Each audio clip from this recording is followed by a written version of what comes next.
Steve, as we look forward to the Reading game, but post Cambridge, how is everybody? Yeah, good. The boys come in. Obviously, they had a day off to recover and back in yesterday, and yeah, all good. Training was bright. And it was a little bit louder, a little bit more personality about the place, which I've always said team spirit gets bred on winning, not on individuals. And so that was good to hear. And training was bright, purposeful. In terms of selection, I know you've been asked about Liam Kelly, for whom there is a question mark for this weekend. Are you any clear as to whether he might be around? Well, the three boys will get tested today. You know, Sean Raggett, Liam Kelly, and Bigger Dawson. So we'll see how they go, Big Hakeem. So we'll see how they come through that. I know they were out for long periods of the grass yesterday because they're training beside us. So we'll see if they come through, but they have to be 100%. We cannot.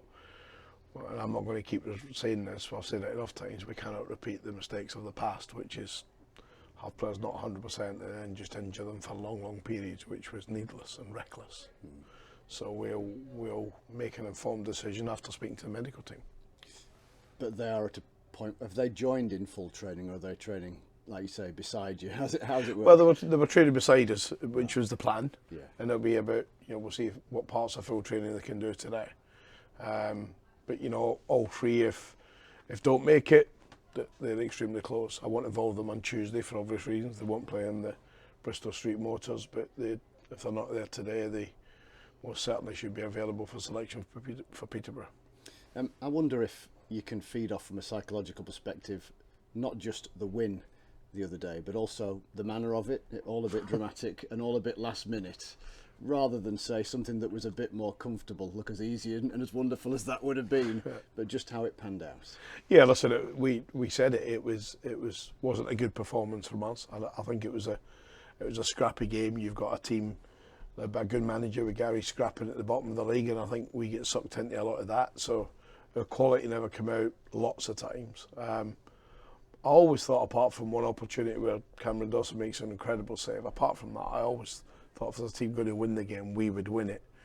When it comes so late and it's so meaningful, given it's almost 2 years since this club has won an away day, then it's an incredible feeling. And I think if you could have that feeling when you get a 92nd minute winner and you could put it in a bottle, you could sell it in football for millions. It would be priceless. So the win was important. You see what it meant to our supporters, and so now it's about we've got that away from us, and now we need to focus on tomorrow against a really good side with a really good manager. So building on that win, but focusing on the performance, what more do you want to see from your side then against Reading? Listen, we can't try anymore. The boys can't give anymore. I think we've bemoaned the lack of quality. I don't think it's a lack of quality. I think it's getting the quality out the locker. I've always said football's football, but if you're related to golf, you've got a lot of clubs in there. You need to get them out and you need to play it properly and pick the right shots and the right irons, etc. So that's the same as football. We've that final ball into the box, that final pass, that 10-yard pass. Don't make it sloppy. Let it get there. That's what we need to come out from what is good players. Sam Nombe obviously got the goal, and the cliche often is a player just needs one to go in off the back. Well, that literally happened. I know he was speaking after the Birmingham game of his desperation to score when he's putting the miles in up there. So I wonder how significant that will be for him. Well, we hope so. I think strikers breed on confidence as well, don't they? Sam Nombe is an individual. A lot of our supporters won't know him, but I've got to know him since I come in here in April. He's almost like the one you want your daughter to come home with. He's such a nice kid. But as I remind him, I don't want a nice kid, I want a ruthless striker. But it was good to see. I think we all said it. We'd accept it for getting off the backside of someone into the net. I don't know if it's his back or his backside, but it went in. And I know Sam had a big smile leaving the Abbey Stadium on Tuesday, and he had a big smile walking in here on Thursday, because if you're a goal scorer, Cameron Dawson had a big smile when he walked in Thursday, because everyone knew he'd made such a big, vital save for us. And that was good to see young Sam like that. Reading then as the challenge on the horizon, couple of wins, all sorts of problems off the field, but where are you assessing them at the moment? Well, off the field, I've got nothing to add to it. I think we've all read there's takeovers, there's no takeovers. I relate personally Reading Football Club to the Majeski area, really, where I've been privileged to to take this club and to take Leeds and stuff like that and go there, and it's been just stunning and wonderful. I think they've got their off the field problems, but it's still not stopped Ruben signing some real good players, like the boy Wing, like the boy Savage. They're really good players. When they're in full flight and they're playing at their best, they're a formidable opponent.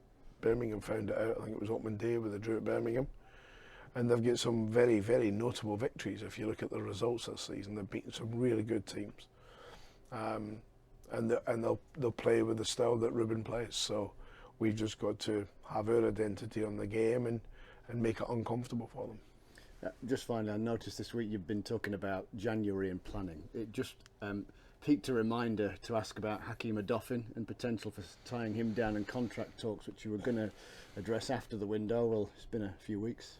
Well, we said to Hakeem, and I think I said it publicly since, we need to win some games for people up above us, me and this football club, to be comfortable to talk about new seasons and new deals with current players, because we're not winning enough football matches. That's fairly obvious for everyone. But our plans for January are well afoot, but they will be at every club. Sheffield Wednesday, Sheffield United. Speaking to Chris Iwalda, he'll have a sheet now. The magician over at Wednesday will have a sheet. It's Grant McCann. I know Grant really well. We're reasonably close in terms of location where we live. So from that point of view, our planning is well underway, and that obviously includes ins and outs. But it's only preferences at this stage. There's a lot of football between now and the opening of the transfer window. Stephen, we spoke briefly about Camp Save on Tuesday. Only when I saw it back, I realised it was double save. Just how good it was. Well, the first one I expect him to make. I know it's a slip in. Cameron Humphreys gets his feet crossed and he has to save the first one. It's the second save for me, and it's his bravery. It's his bravery for the big man to put his body there and his head there and in front of such a powerful striker, if you like, who's coming in to try and put it into the net. So it's a brave and it's a wonderful save. I don't like to see it, but I've seen him do it many times at Sheffield Wednesday. So me sometimes hoping it went in, but that's just from Miller's had it. But no, from that point of view, yeah, wonderful save. Yeah. Has everyone else come through okay? Yeah, we're good. I think the boys were particularly tired on Tuesday after the game, Paul. The pitch was saturated. Pitch, yeah, it was saturated. And at one point at 4:30, the game looked more off than on, to the point of Paul Rayner left the team hotel to go and be party to the pitch inspection at 5 o'clock. But the referee was proved to be right, wasn't he? He wanted to allow the evening to transcend and let some of the water flow away, and it happened. But it didn't stop it being. The Abbey Lawn is a wonderful, wonderful surface to play football on, but it was absolutely saturated. Going across at the end, as we did as staff across to the supporters, our feet were going straight into Quilshire waters. So they were a little bit tired, but hey, they won't be tired today. Joe Humbo in the side, nice to see. What were you making his contribution last? Yeah, I think Joe didn't get the quality. I think he worked hard. I think for the first 15-20 minutes he was giving the fullback a real problem in terms of his feet and his moving of his manipulating the ball and moving it around. But then it became a bit of a groundhog day of the game, and it was hard for them, for boys like Joe, to impress. But the one thing that we said before the game, we said to you, we picked that team to work incredibly hard, and they did. To a man, they worked incredibly hard.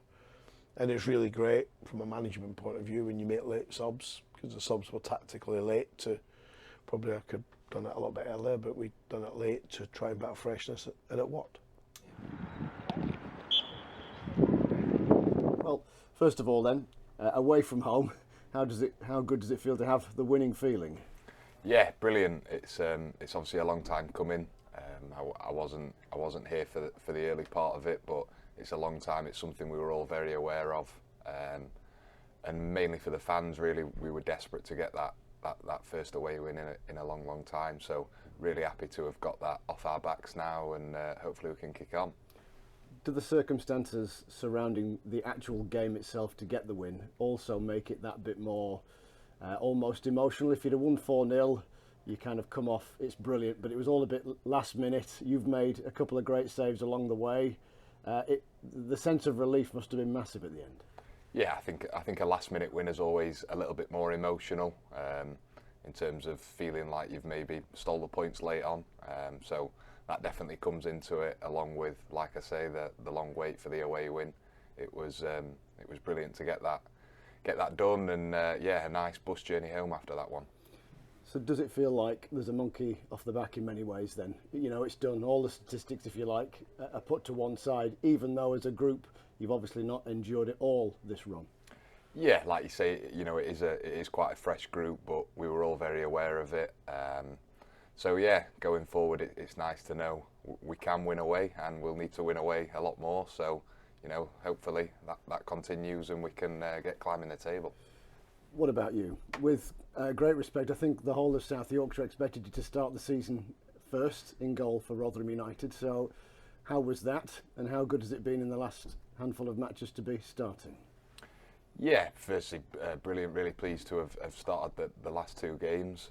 Obviously, before that, you know, it wasn't an ideal situation for me, but that's professional football. It's a competitive environment here, and look, without looking too much into it, I think I just fell on the wrong side of a decision.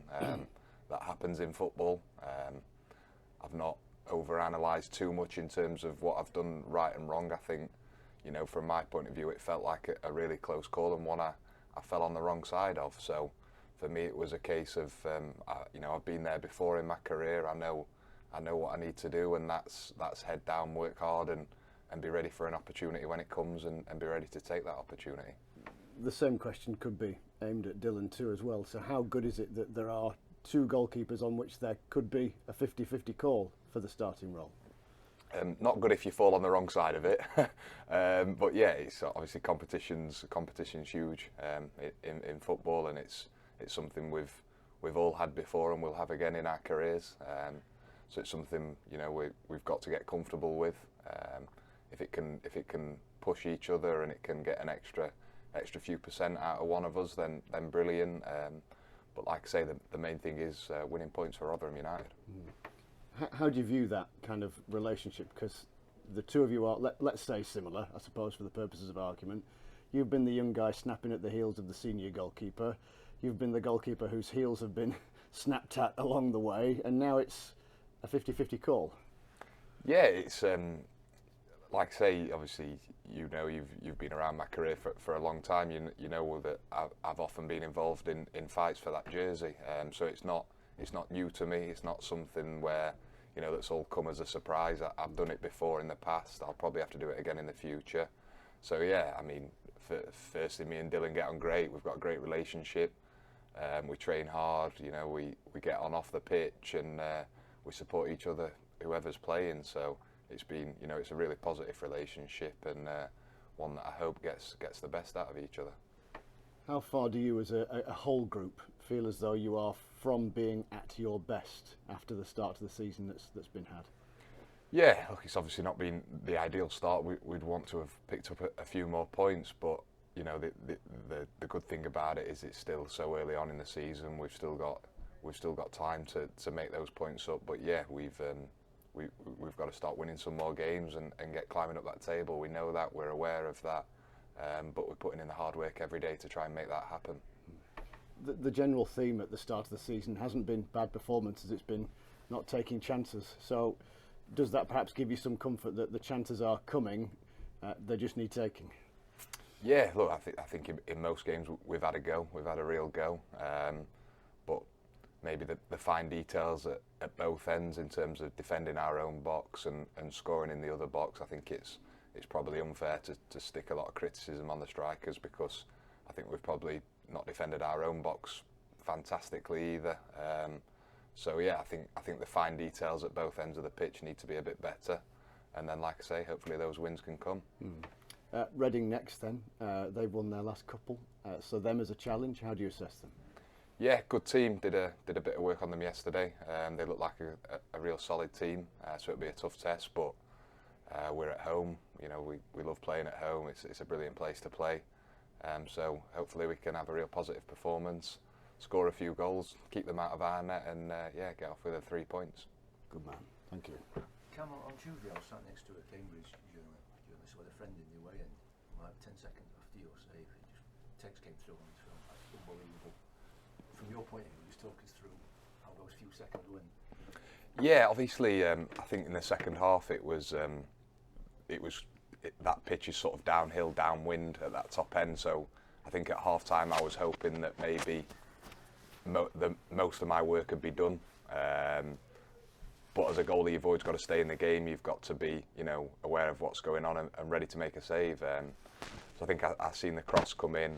I think it almost went through Jamie McCart's legs, and then slightly behind Cam, he threw a leg out, came towards the goal. I threw a hand out, and then scrambled after the second one and thought this could hurt a bit, and head and hands went in, and thankfully it didn't go in the net. So yeah, it's more reaction based, not something that I overly think of in that moment, but it's the work we do on the training pitch day in, day out for that sort of stuff that we try to recreate. So yeah, just throw my head and hands at it and hope for the best. Yeah, came at a crucial time as well when it was a tight game and you're going to go behind.